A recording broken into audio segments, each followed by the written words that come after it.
Welcome to this first episode of the UFOcast. I'm Luke. And I'm Michael.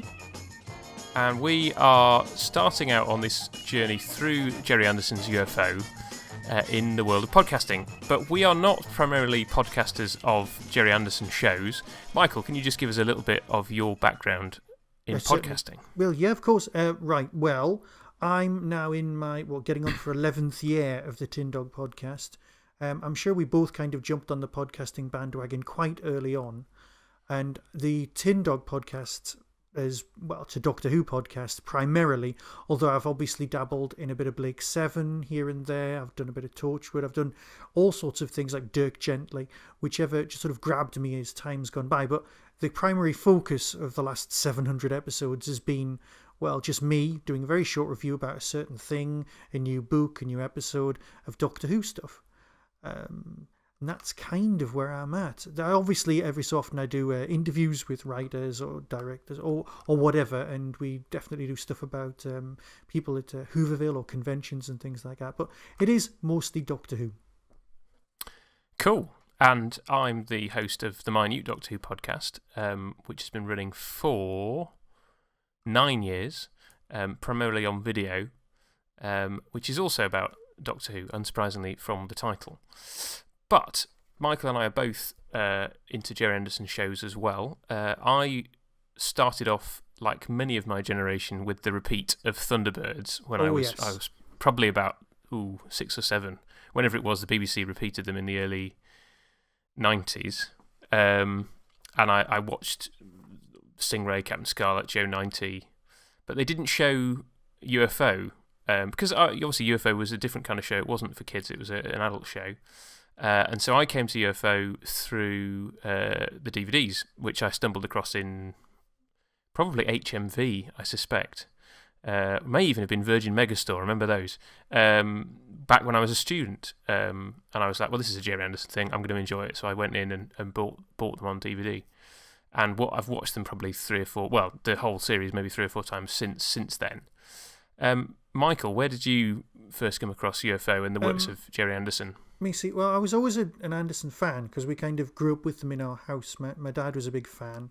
I'm older than you by a few years, so I've got the VHS leanings. I remember the Big Thunderbirds thing coming back while I was at university, and we ended up building a Tracy Island for someone.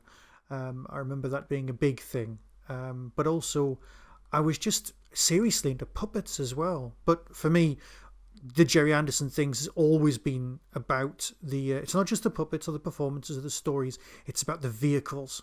When I was a kid, I was so impressed by just the sheer design of it all that whenever there was a new Anderson thing on the TV, I'd watch it. And I went back and I remember a few months ago, I was in, bizarrely, our Tesco's, bear with me, has a second-hand book section for charity just near the door. And some people sometimes leave DVDs. And I went past and there was the entire Stingray. And I got those and I brought them home and I put them on for me and my daughter. And obviously I was the one captivated rather than her.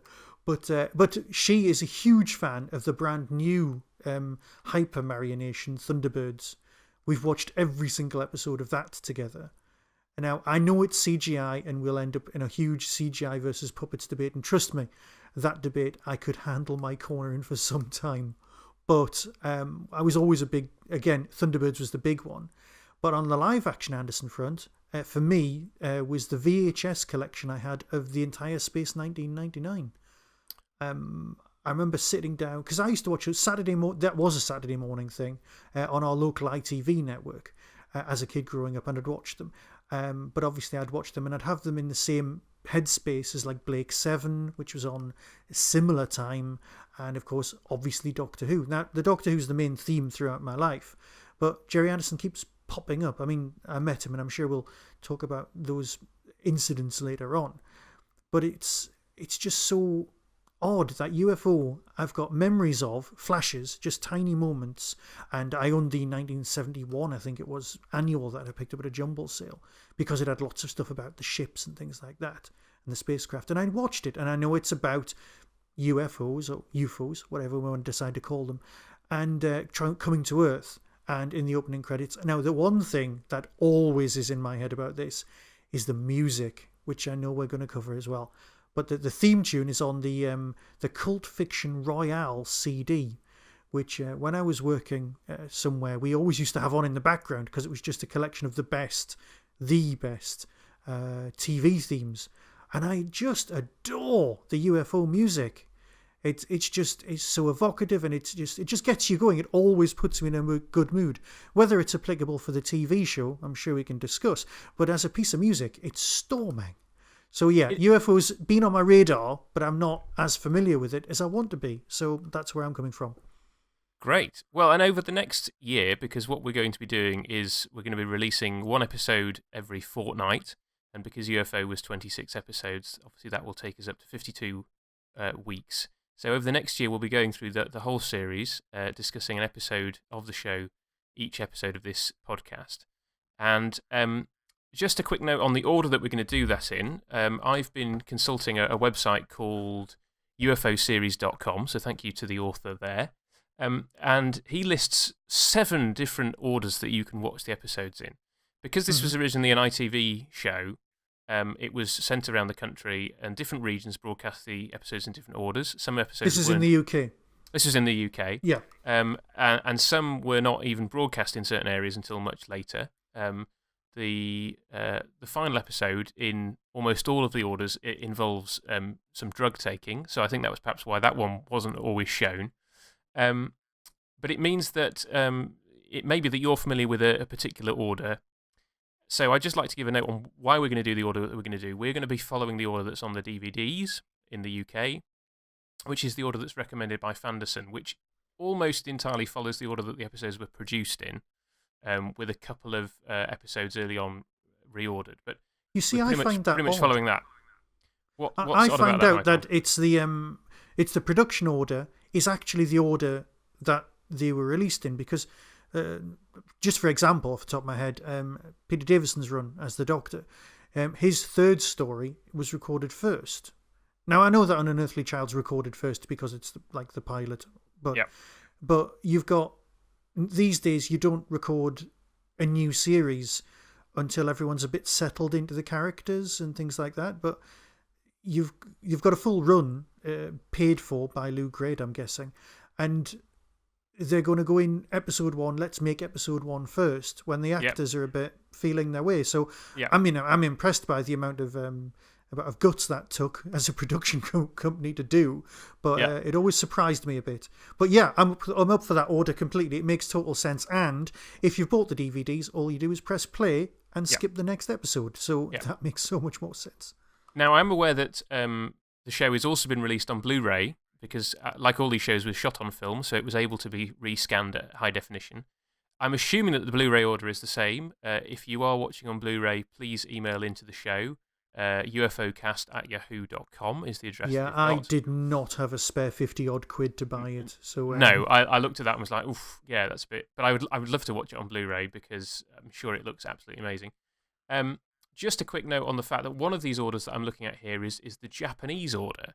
Now, we've set up a Twitter feed for the podcast. If you're not following that, it's UFO_cast on Twitter. We already have a couple of Japanese followers, because I understand that Jerry Anderson is very big in Japan. So, again, it was broadcast in a completely different order in Japan. So, please bear with us. We are, as I say, going with the DVD order. If it's not the order you're used to, obviously after a year, all the episodes will be available. You can watch and listen to us in whatever order you choose. But obviously, every order begins with the first episode, because this is where the show has to start. This is the episode Identified, which Michael and I have just watched, and that's the episode we're going to review. And I think let's start, as you said, with the title sequence, with the music. But hang on 1 second. Can I just say, right, UFO stands for Unidentified Flying Object. In episode 1, they identify them, therefore the series should actually have a different name. Well, that was a thought that I had. If you want to be pedantic, it should be called IFO. Yes. And there are lots of ways that we can be picky about things in this show. I think the fact that there is, throughout the series, still a mystery about who these aliens are. And in fact, briefly going back to the order that you view them in, one of the viewing orders, which I think is the one that was done in the Midlands in the UK, has an episode called "The Cat with 10 Lives" as episode 3, which in pretty much all the other orders comes pretty late on in the series. And I'm not going to spoil it for you, Michael, because you probably won't remember that episode. But there's a particular revelation about the aliens in that episode, which sort of turns the show on its head. And so to have that episode 3rd, I think is a bit of a weird thing to happen. So there is still mystery about the show. So I think unidentified, yes, the flying objects are not unidentified. We know what they are, but there is still plenty of mystery about these aliens and why they come to Earth. Though we do find a lot about them in this first episode. They are lemon squeezers. That's what they are. Lemon squeezers? Yeah. The actual spaceship. Sorry, I was going to talk about this much later. The alien spacecraft, the flying saucers, whatever you want to call them, look exactly like a small glass thing you would squeeze lemon juice out of half a lemon. I had never thought about that, but you are My totally grandma right. had They one, and I used to play UFO using this lemon squeezer, and I only remembered that a few days ago, and I was going, yeah, she did. I wonder if she's still got it. So anyway, so back to the opening sequence. I apologise, but I always think of them as lemon squeezers. Obviously, we've talked about the music. It is a great theme tune. And it's a great theme tune in the mould of all of Barry Gray's theme tunes for Jerry Anderson. But it is a very jolly theme tune for a show which I think from this first episode we can safely say is quite bleak. It's really upbeat. This, as a piece of music, it beats almost everything else into a hat. Like I said, it always cheers me up. But like you are so right. The series is so downbeat. It's so, well, I'm going to put my hand up here and we'll discuss the elephant in the room at this point. It's very slow as well. It develops and unfolds. It's of its time, and we're going to use that phrase a hell of a lot. But it's not as upbeat as the music implies, without question. Not at all. Not at all. You're totally right. Though there are some variations on the theme that are used to underline certain scenes to suggest that life isn't so bad for all the characters in it. I think it's probably great to focus on Ed Straker, who is, I think, the heart of the show in many ways. It revolves around him. We know from this first episode that in the present day of when the show was made, so sometime around 1970, this event happens at the beginning of the episode where he's in this car and he's the only survivor from this UFO attack. And then the main series is set in 1980.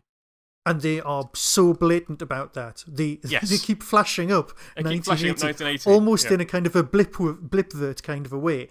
They're going, it's one frame of the word letters, 1980. Yes. And by the way, did we mention it was 1980? And of course, now we live in the distant future of 1980. Yes.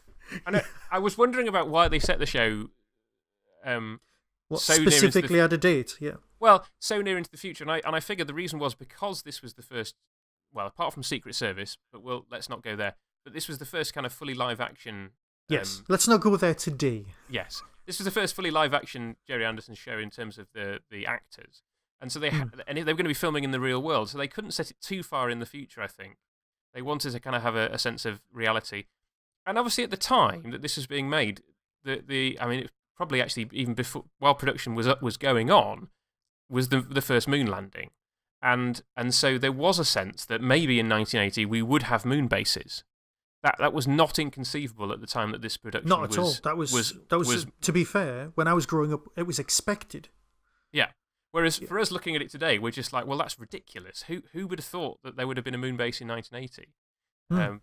But that was what they thought at the time.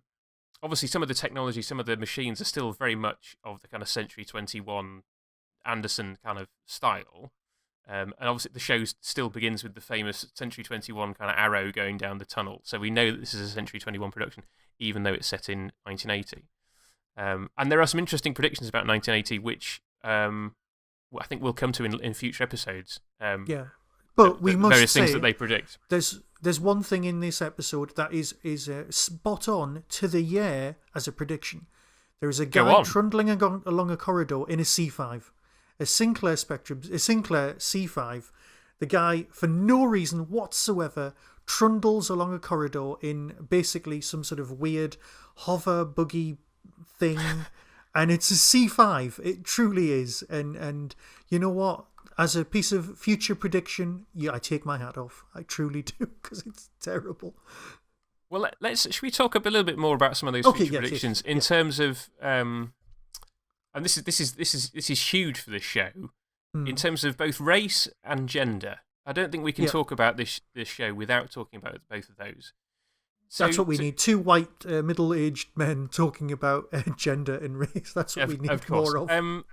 But I thought if we dive in with the fact that not only is there at least one black extra in the Shadow headquarters on Earth, but on the moon we have Dolores Mantes playing one of the three women in the control room who she has an ongoing role in the series, and then Harry Baird playing the lead interceptor pilot, who are both people of colour, and there is absolutely no comment on any of this at all. It's just these people are there and they're doing their jobs.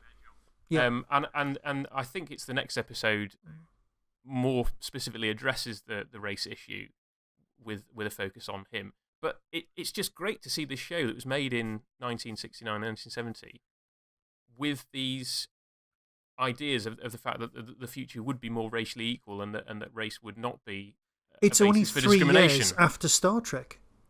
And it looks so much better.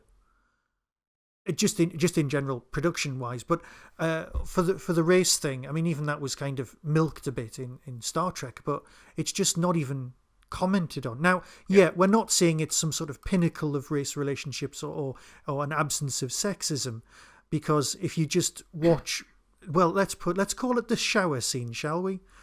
Because there's a woman getting changed, right? And the camera can see her, therefore the audience can see her. You're watching it as the audience.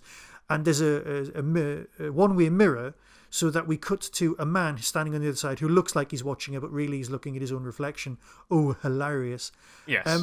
But as an audience member, you can still see it. So let's call it, well, I was going to say a spade, but it's not great. That, No, and I think the character that we have to talk about most from the point of view of sexism is Alec Freeman, played by George Sewell, who in this day and age you watch his character and there is a certain charisma about him, but he is decidedly creepy in the way that he relates to the women of the show, and particularly those that he considers to be good looking. He would so get taken in front of human resources these days and given good talking to. He would be had up for sexual harassment in the workplace several times a day because of the way that he looks at and treats the women. And so it's interesting because, as I said before, you've got 3 women running Moon Base, which is huge for that to be happening. You've got a mix of genders on board Skydive. You've got a mix of genders in Shadow in HQ. But at the same time, you do have clearly 1960s gender politics on display in the way you've that got the it being made at the same other. time as on the buses.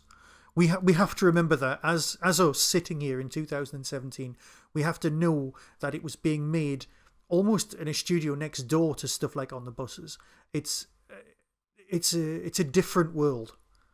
It genuinely is. But the Andersons, both of them, Jerry and Sylvia, who were down as producers, obviously had a lot of input. Now, I know she was in charge of a lot of the costume design, so I don't want to, because it's a woman designing, but what was her thought processes behind that? We'll never know, because obviously we can't interview her now. No. But there must be some sort of record of that somewhere. Yeah, because frankly, some of the costume, I think for both men and women, are slightly weird. Yeah. I'm off to work in a submarine. I know what I'll wear, a knitted vest. A string vest, yes. Yeah. Yeah. But I think, actually, from a costuming point of view, I think that because this episode is very much let's introduce the concept of the show, let's introduce all the hardware. I think we, apart from the Shadow mobiles, which we see in the opening titles, and the rocket that they go to and from the moon in, I think everything else is introduced in this episode. Yeah. And the clothing helps to kind of distinguish those areas. You've got the women on Moonbase with their crazy purple wigs. You've got the pilots wearing their blue jumpsuits. You've got whatever kind of passes for kind of modern fashion in Shadow HQ, and you've got the string vests in Skydiver. And it helps to kind of place each of these different things that's going on in the context of the story. Mm-hmm. And yes, some of it looks very silly, but visually I understand why they're doing what they're doing, I think, there. Oh, something's just occurred to me. We were talking about the different aspects of race and things like that, and the gender split.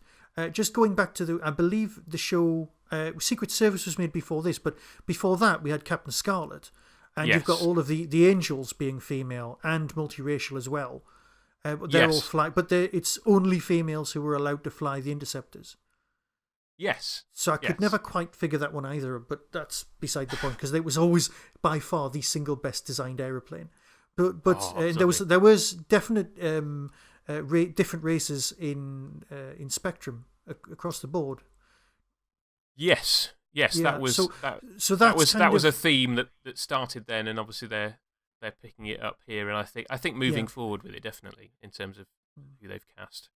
Yeah. Sorry. So I've derailed us again. I apologize. No, I am prone to doing that. It's fine. I mean, you're the one that wrote notes. I didn't write notes on this episode. No.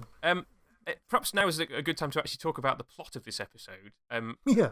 It's somewhat light because there's so much backstory to put in, and there's so many characters to introduce. But the essential plot is they've been building this organisation called Shadow. We'll talk about the name in a minute. Thank you. Because we obviously need to have a discussion about why it's called Shadow. They've been building this organisation for 10 years. They've obviously got the fact that it's under a film studio. That's the kind of secret hideout for it. Well, it's better than building it underneath Roald Dahl Plus in Cardiff. Yeah. If you have to a secret base. Well, yes. So again, there are some similarities between UFO and Torchwood. And X-Files as well. Crop up later in the series, but we'll come to those as we come. But basically, they found a new way of tracking UFOs. The aliens have blown up a factory where this new equipment was, but the equipment has been spirited out of the factory, and they're now trying to get it back to the UK. And the aliens have come back in an UFO to try and blow up the plane that it's on board. And they fail. Which clearly implies that there are UFO agents on Earth that everyone seems to just ignore. Because how else are they going to find out this information? This is an aspect of the series which is profoundly unsatisfying because it's never really explored as to how the aliens know what's going on. In 1970, how do they know that Ed Straker's character's in a Rolls Royce driving along, showing everyone these photographs when they just attack them from above? Yeah, exactly. So there's that. See, as a viewer, I'm sitting here going, "Oh, we'll find that out eventually," and then I'm starting to get a nagging feeling we won't find that out eventually. No, I don't think you do. I mean, there's definitely at least a few episodes further along. I don't want to spoil anything for anyone, but there are definitely episodes where the aliens have influence over human characters to get them to do what they want them to do, and it's not as blatant as say the Mysterons, though. No, it's not the kind of we've killed you and replicated you and now you're working for us. But there are definitely episodes where people on Earth are working for the aliens. But certainly a kind of global network of people keeping tabs on Shadow and what's going on is not evident. And so it isn't obvious why the aliens know what's going on from as far away as they're coming. But anyway, that's the basic plot of the episode. The other thread that's going on is why are they coming? And that's sort of introduced at the very beginning with one of the, I say main characters, he doesn't last in the show for very long, but the first skydiver pilot, his sister seemingly is captured by the aliens at the beginning. And at the very end of the episode, we discover, 10 years later, what happened to her. You see, you've just made that very clear to me. I actually didn't put two and two together and have them as the same person. The people at the beginning who get attacked by the alien... At the very, very big start of the episode, where the alien's wandering around, and it's an alien point of view shot, and he's chasing the three people. I'm guessing what you're saying there is one of those is his sister. Yes. So one of them's him, but because he gets shot, it's obviously he survived being shot, but initially it's not apparent because you think, he's been... Anyway, I am so rubbish. I didn't put two and two together and realise it was the same person. Yeah. I thought all of those people were murdered, and that was different because I couldn't get over the fact that the aliens were using guns, ordinary guns with bullets. Oh, but isn't that point of view shot so amazing? It's an incredible point of view shot, but my head couldn't get around the fact that they weren't using ray guns. Yes, I just couldn't. My brain was going, was that a budgetary thing? Was that a choice so that we're not going to leave alien technology on Earth in case we get captured, or is that just we really like guns? So one of the plot elements of alien technology, at least as far as the UFOs go, and the aliens themselves, is that they deteriorate in the Earth's atmosphere. So you would assume that happens to their guns as well. My suspicion is that it is just a budgetary thing, because we do see that the UFOs themselves fire laser beams. Yes. We got, I think, one in this episode. There's one in the opening title sequence from a later episode. So the aliens do have laser beam technology, but I guess if you were doing a whole gun battle, that would have been quite an expensive special effects gig to do back in the late 60s, early 70s. So I suspect that's why it was done. But obviously it leads to, I think, a more visceral scene. And I don't know if you watched the extended version on the DVD of that scene. No, not yet. I was being a purist and just sticking with the. Well, there's a lot more blood, shall we say, in the extended version, and because they were like, well, we're making it for adults, so let's have more blood. And then they saw the first cut and were like, no, that's a bad idea. Let's not have so much blood. And so different shots and some shots were trimmed to make that opening scene less gruesome. Yeah. Than it. I had no idea, by the way, until this very moment, that it was aimed at adults. Well, I think that was partly why it didn't find an audience as well, because it was from the Anderson stable. Yes. But it clearly is not a kids' show. It deals with adult themes, and as we see as it goes on, there are some pretty dark places that it goes. Most episodes are rated PG, so you could show them to a 8-9-year-old, but I don't think that's their intended audience. I think that I'm personally, I'm glad that I came to the show as a student, because I was an adult and I was able to appreciate the show in a way that I would not have understood as a kid. You see, I came to it as a kid, and I think that's why I'm only truly coming to it now. Because at the time I was like, what's really going on? Because I honestly, I don't know if the memory's cheating here, but I definitely think that it was shown around lunchtime on a Saturday in the ITV region. That's entirely possible. It's entirely possible, because I think even on subsequent reschedulings, people might still have thought, well, it's a Jerry Anderson show, so therefore... Oh, I didn't see it first time round. No. Putting my hand up. I would have been -1. Yes. What I'm saying is, even when it was repeated, people might have made the same mistake. I don't know. If anybody knows more about how these things were scheduled in reruns, please get in touch with the show. Oh, on what email address? So I'll repeat that again. It's ufocast@yahoo.com. Will get hold of us, and we will endeavour to include feedback in future shows. Indeed. Right. Where were we at? So this kind of revelation at the end that this is what the aliens are here for. What did you make of the whole plot and that coming together at the end? For me, the most important scene, bizarrely, in the whole story is what could be seen as a throwaway scene.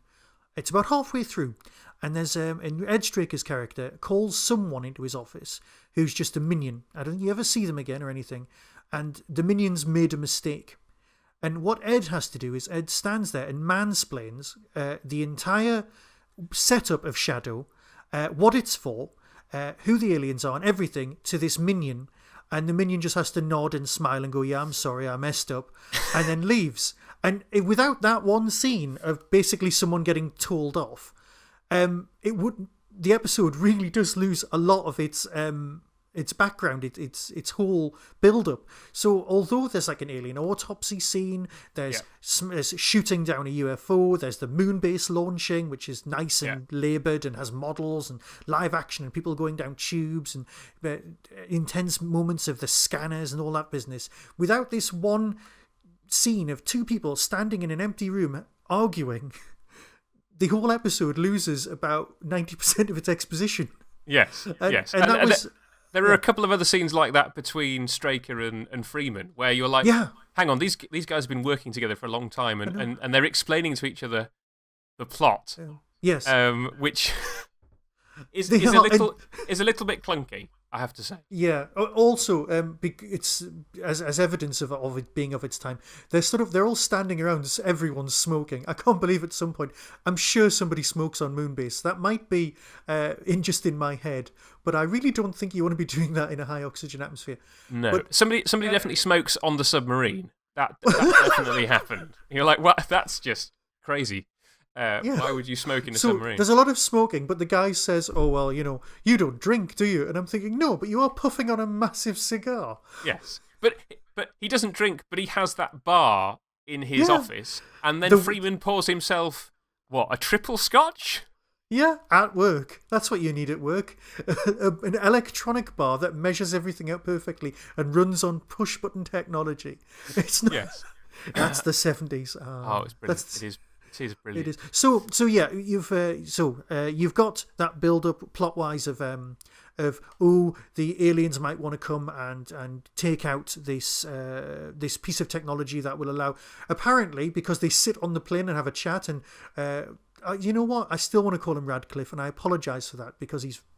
Yeah, so Radcliffe leaves piloting this incredible Concorde-like aeroplane and comes out and has a chat with the scientists who built it. And of course, because it's leggy, intelligent scientist, he starts flirting with her madly, and she's clearly not interested, which is hilarious. And she starts saying how it works. But then when things get hairy later in the episode, she clearly kind of does wilt a bit, because she's like, oh, we might get blown up. And so there is a sort of slight change in her attitude at that point. Yeah, because that is exactly what happens to women in real life, isn't it? Yeah. They've got no interest in you, and then... when the going gets tough, they fall at your feet. It's just... it is...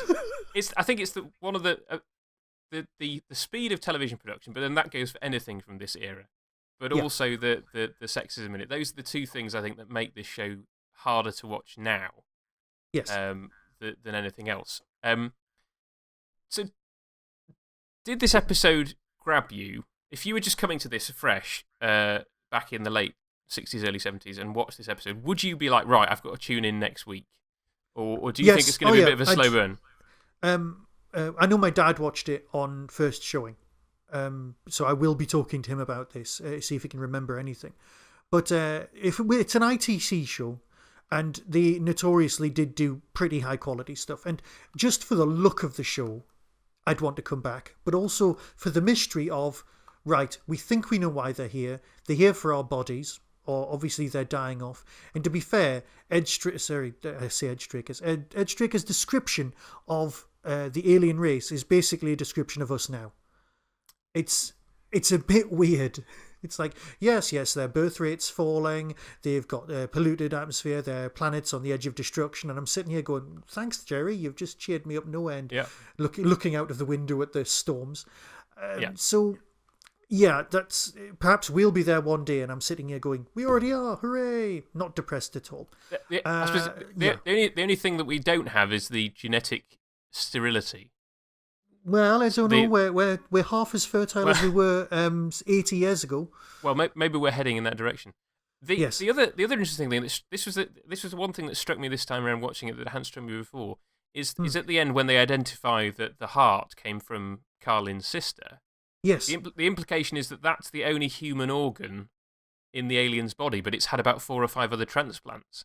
So the implication is that there are other planets out there that the aliens are visiting in order to steal organs. Ah, I didn't get that at all. I just assumed that was the only one that they could identify.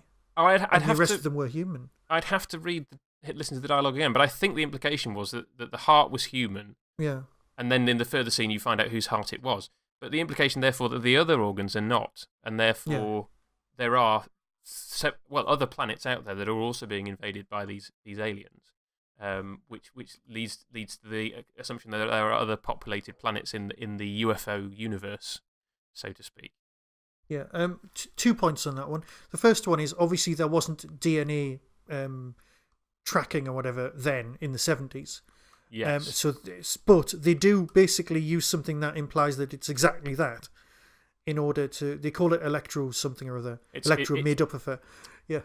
Well, and this is another theme that comes out through the show that we will track with. It definitely comes up next week. It will continue to come up.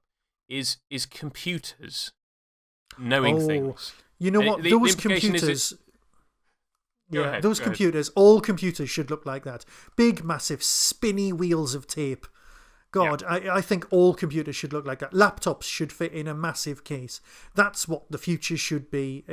What we've actually got is pointless. We should have massive computers. Also, can I just ask, because you'll know, Sid, is that Peter Tuddenham? No, it's a chap, and he's not credited on this episode. He's called Mel Oxley. Right, okay, because it sounded like a midpoint between Slave and Zen from Blake 7. Yes, but it's not, unfortunately. That would be a nice connection, but it's not him. It's another voice actor who provides the voice of Sid throughout the show. Right. But yes, so the computers are somehow, and maybe it is analysing DNA, but it's the computer that reads the organ and says, this is a human heart or whatever. And this is the theme that comes throughout the show, the prediction that computers would be able to do all of this stuff. Which, in one sense, was correct in that computers can do so much more than this show ever imagined. But at the same time, computers can't do the kind of things that UFO envisages that they would be able to do, like kind of figuring out that this was a human organ. I actually get what you mean. It's not the computers that are doing it, but the computers in our world would read the results from a machine. Yes. That would then say, and we would probably say, the computer said this. But what we actually mean is the DNA reader has given some results and the computer has told us this. Yeah. So I can let it off, you know. Yeah, no. It's one of those things where you go, no, this was a logical progression of where you were at and you sort of got it right. Yes. That this would happen. We'll come back to that subject in future weeks, I think. Right. Is there anything more to be said about the story before we move on? One tiny thing needs to be mentioned: Shadow, the letters. Yes, we said we'd come back to that. So this is another of Jerry Anderson's organisation names. We've had things like WASP, World Aquanaut Security Patrol. That kind of works. I'm so glad you could remember what it stood for. You've got International Rescue. You've got Spectrum. Yes. Spectrum doesn't stand for anything. It's just, International Rescue, saying FAB, and it doesn't actually stand for anything. Doesn't stand for anything. No, my favourite one from Stingray was PWOR, proceeding with orders received, which always seemed a bit weird. Or yes, as it would be in real life. Yeah, exactly. And then Joe 90, the big rat. Which, yes. Here we go. Brain impulse galvanoscope, record and transfer, I believe. If you're a hardcore Anderson nut and I've got that wrong, please email to tell me. No, can I just say, when your kid's old enough, try and explain Joe 90 to them without showing them an episode. Without using the word magic glasses. Right? That's a challenge for you. Watching Joe 90 as an adult is disturbing because basically you're putting brain patterns of adults into a 9-year-old boy, and there are clearly things in adult brains that a 9-year-old boy should not know about. You know what? I've thought about this and I've never gone down that road. I've gone down the road of, we're creating child soldiers. Right? You couldn't... Because Joe 90 would make, without thinking about it, Joe 90 would make a brilliant and easy live-action kids BBC TV show. You could bring it back without much of a budget. Yeah. If you were looking for something to replace Wizards vs. Aliens, you can bring back Joe 90, live-action, sorted, done. Right? Not a problem. And then you start thinking about the actual mechanics of the episode and you start thinking, how did this get made? It was the 60s. Anyway, we've gone off on such a tangent. Bishop, I've no idea what Bishop stood for. That's in Secret Service. That was obviously something. And so we come to Shadow, which sounds cool, but makes no sense because it stands for Supreme Headquarters Alien Defense Organization. Right? Okay.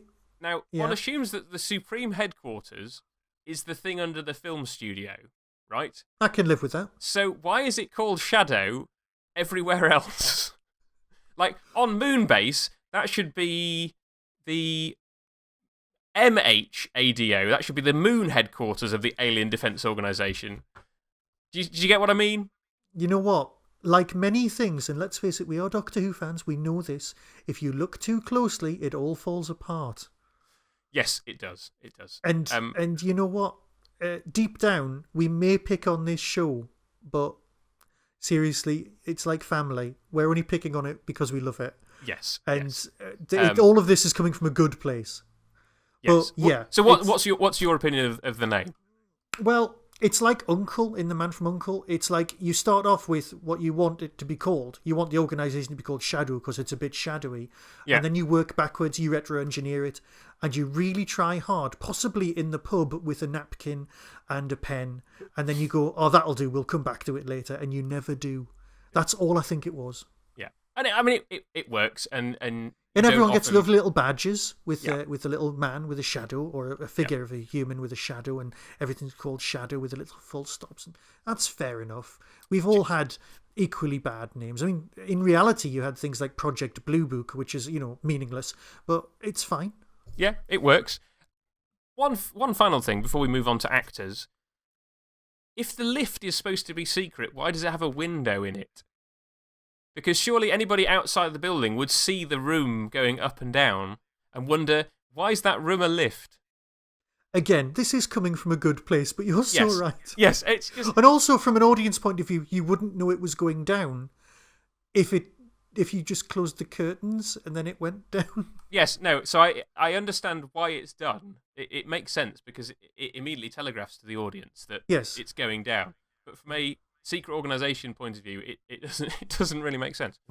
Before we move on, I just want to say that at the very beginning of the episode, Ed Straker's performance as slightly nervy, is it a corporal or a fight or commander? He's not hugely high up in the American services.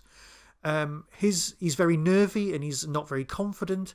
And then when you see him again in 1980, all of a sudden the performance goes up a notch and he's calm and he's confident and he's the man about town.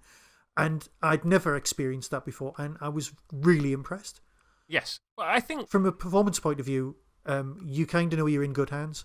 I think performance-wise, the episode largely does very well, and yes, Ed Bishop is a very charismatic presence, and I understand why they cast him as the lead in the show to play this character. Why is he blonde? Because they decided to bleach his hair, and then as the series went on and his hair was being damaged by the bleach, they gave him a wig. Surely the exact same thing happened to Tara King in the Avengers not too much earlier. Probably the same bottle of bleach.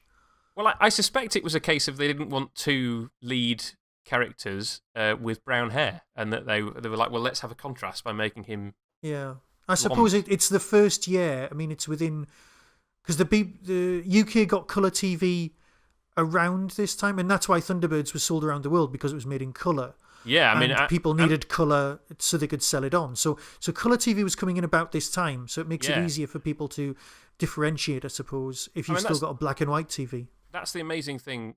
Anderson shows were made in colour from 1964 because Lou Grade wanted to sell them to the Americans. Yeah, but as you say, I think BBC Two did some colour testing in the late 60s. But yeah, as we know, Doctor Who began in colour in 1970.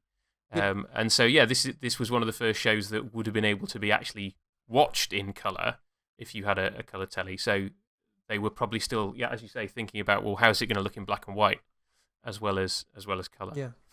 Which I guess makes sense. So, yes, moving on, actors. No, it's fine. Let's talk about actors. We're gonna have a few things that we want to do each week. We're both big Doctor Who fans. We're both big fans of The Prisoner as well.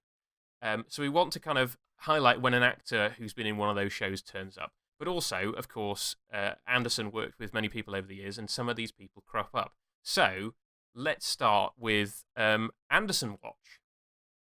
And the first character, we've just been talking about him, is Ed Bishop. Now, where have you seen Ed Bishop before? Or more properly, where have you heard Ed Bishop before the Anderson universe? In Anderson, I was going to say, in Doctor Who world, I can cite a nice Big Finish production with him in. But, I'm on the spot. The guys are in the guys doing the voice in not Thunderbirds, in Stingray. No. Not Stingray, what am I saying? Captain Scarlet. Yes. So Sorry, bit of a it's all right. here. Ed Bishop was Captain Blue. So for years, for me, he was Captain Blue, and I had no idea what he looked like.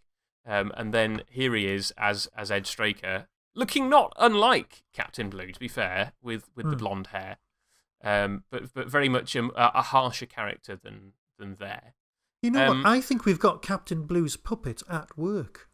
Sorry, for anyone listening who doesn't listen to the Din Dog.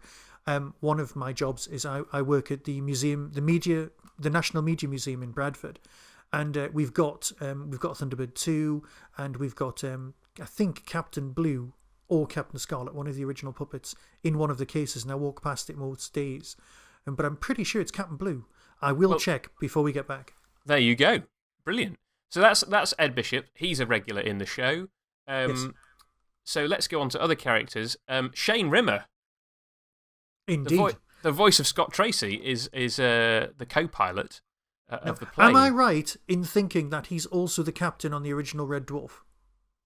No. You're not right in thinking that. The captain on the original Red Dwarf is Mac McDonald. Yes. Who was a comic actor who also turns up in The Fifth Element as the guy who buys the McDonald's. But no, so Shane Rimmer. Shane Rimmer, yes. In fact, and I've forgotten to put him on my Doctor Who list because he was also in Doctor Who in the Gunfighters episode. In the Gunfighters, yes. Shane Rimmer is the old guy who is manning some kind of control tower in Batman Begins. You know, in Batman Begins where the train's coming through and it's blowing up all the microwave, watery stuff. Shane Rimmer is in that. So more recently you'll have seen him older with grey hair, but this is him only a few years after Thunderbirds, still with brown hair, and he's flying a plane. So it's kind of appropriate that Scott Tracy is flying a plane in UFO. Did you spot him? Did you spot him when you were watching? I'm going to go for... Well, I did go, oh, don't I know? And then we just moved on. That was kind of where I was at. Yeah. We need to say that although these were so made in England and these were so British shows, the casts are multinational, but basically in order to sell it around the world. Yes, you've got several American actors, and then you've got British actors doing British voices. I mean, the women on Moonbase are very British, but then you've got other characters doing American accents. Moving on, because I'm aware we haven't got much time to wrap this up. Indeed. So your minion that you were talking about before, Lieutenant Ford, who actually he's in probably about half the series as a guy who works in a Shadow HQ, was played by Keith Alexander. And Keith Alexander is most famous for which Jerry Anderson puppet character? It's a quiz now. Oh, it's Michael. turned into a quiz. I wasn't prepared. I didn't research. I'm just saying, if you know. No, in all seriousness, absolutely not. I actually thought the guy was an extra. So, well, no. Who was he? I mean, the reason that the character is called Keith Ford is because they called him Lieutenant Ford, and then the actor's called Keith Alexander, and so they named the character with the same first name as the actor, like John Benton. Yeah, exactly. Right, I've got you. Right. So, but his most famous Anderson role is as Sam Loover in Joe 90. Right. So he's Uncle Sam, who's not actually an uncle. He's not actually an uncle to Joe, but Joe thinks of him as an uncle. He's basically the go-between for the World Intelligence Network. There's another acronym for you. The slightly abusive network. Leave it. Yes. Moving on. And of course, we've got Radcliffe. Well, yes, we'll get to him. Who was the one I did spot? We'll get to him in the Doctor Who section, but for now, we've still got a couple more Anderson actors to deal with. The first is Jeremy Wilkin, who has a very small part in this as one of the crew of the submarine, the blonde chap on the submarine. Where do you recognise him from? I know he's in Doctor Who as well, but where do you recognise him from in Anderson in the world of Anderson? Oh, you know what? I'm doing so badly. Nope, you've got me. I know there'll be listeners shouting the answer, and if I could only hear them through time, I'd cheat, but I can't. Yes, of course. When you're listening to this, we will have recorded it several weeks prior. So Jeremy Wilkin was the second Virgil Tracy. I didn't know there was two. Well, so Thunderbirds had 32 episodes. So it had a series. It had a series of 26 episodes, and then they began work on a second series of Thunderbirds. They made 6 episodes of it before Lou Grade said, no, let's make the next thing. And for that run of 6 episodes, the original Virgil actor, whose name I'm sorry I've forgotten, was not available, and so he was recast as Jeremy Wilkin. Well, there you go. That was a massive selection of all new facts to me. Yes, and he also plays Virgil in the Thunderbirds movies that were made at the same time. Can I just say I love those? They're brilliant. They are brilliant. He also, to top it off, played Captain Ochre in Captain Scarlet. Right. So there you go. It's just, you know what? Can I just say, as a producer, hiring people that you like and keep hiring them always gets my vote of confidence. And the final one, and it's a slight insult to the guy, because although he finally gets to appear on screen, you don't see his face because he's shot from behind, is an actor called Gary Files, who is the third guy on the plane, but you don't see him because the camera angles are all from behind him. And he was Captain Magenta in Captain Scarlet, along with loads of other voices that he did. So it's great to finally see some of these people on screen, because viewers at the time would have known their voices, but would finally be able to put a face to the name, as it were. I've got you. I understand completely. So let's move on to a section that I'm going to call Prisoner Watch. Now, Michael, who did you spot in this episode who'd been in an episode of The Prisoner? And there are 2 that I spotted. Did you spot any of them? Right. I know this is an audio podcast, but I wish people could see my face, because I'm dredging bits of my memory up now, and I'm coming up a blank, and I feel ashamed. I feel there are emotions I don't even want to discuss. I saw no one. Right, well, so I'll quickly put you out of your misery. So the first, and it was a blink and you'll miss him. The cabinet minister in the car at the beginning of the episode, yes, was an actor called Basil Dignam, who in The Prisoner played the supervisor for 1 episode. You know, the supervisor who's usually played by that bald guy in The Prisoner. Yes, next to the seesaw. Yes. Yes. So he was the usual guy, but for 1 episode, this actor called Basil Dignam played that character in the episode Checkmate. Yes. So there's him, and then the lovely Wanda Ventham. Well, to be fair, she kind of ends up in the Doctor Who list as well. She does end up in the Doctor Who list, but she also appears in an episode of The Prisoner, one with Darren Nesbitt as number 2, I believe. Well, to be fair, she's just great. She is wonderful, and I don't think it's a spoiler to say that later in the run, and quite fittingly, she replaces George Sewell in that role. So for the final 7 or 8 episodes, she is the second in command of Shadow, and gets to go around kicking a bit of ass. So spoilers, sweetie, but yeah, I get you. Spoilers.